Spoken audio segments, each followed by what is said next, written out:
High सबैलाई नमस्कार। यो भिडियो चाहिँ किन बनाउँदैछु भने स्पेशल छ हैन। लगभग 12-1 बजे रातिको यति बेला उठेर बनाउँदैछु म हैन। किन भन्दाखेरि यो चाहिँ यही घटेको घटना हो हैन। यो सबैले थाहा पाइराख्नुपर्छ, यस्तो गर्नुहुन्न भन्ने कुरा हो।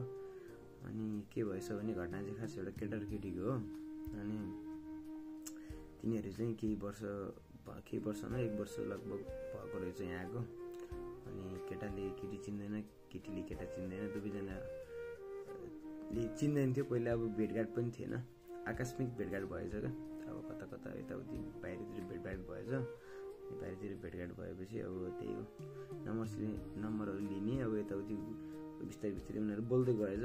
बोल्दै गएपछि अब भनेछ अब केटाले नि म सिङ्गल, केटीले नि म सिङ्गल, यस्तो भनेछ होइन।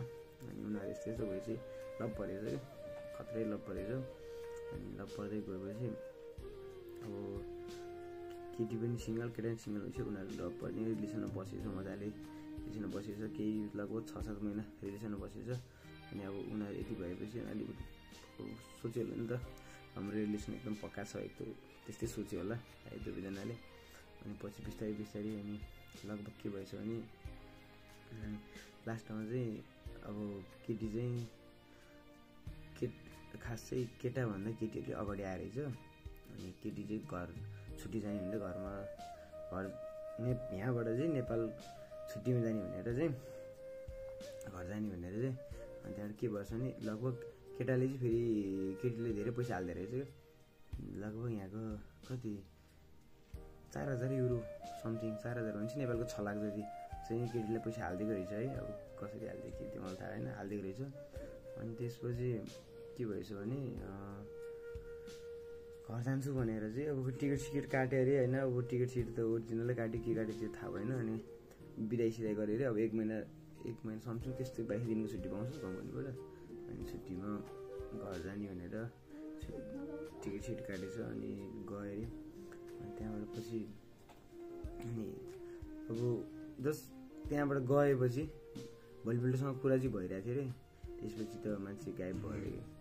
अब कहाँ गयो अतपत्तो छैन होइन, फोन पनि लाग्दैन, अनलाइन पनि छैन, अफलाइन पुरै।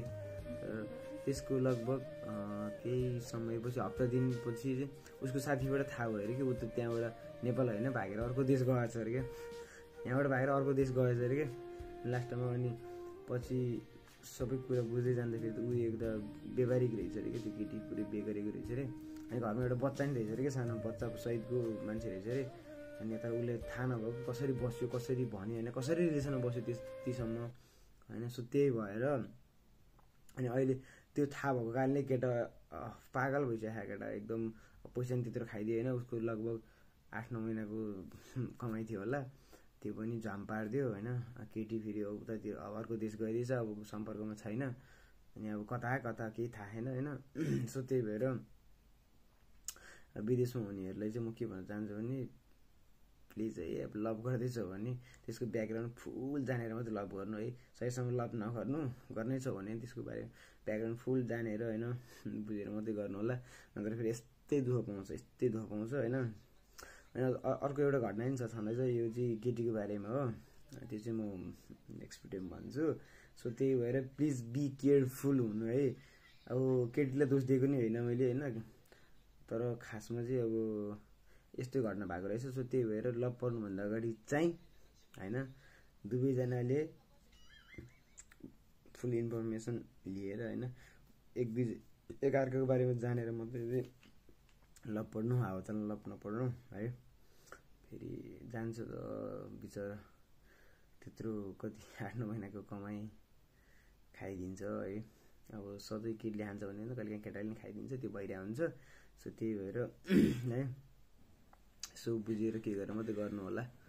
त्यही है त, हस्।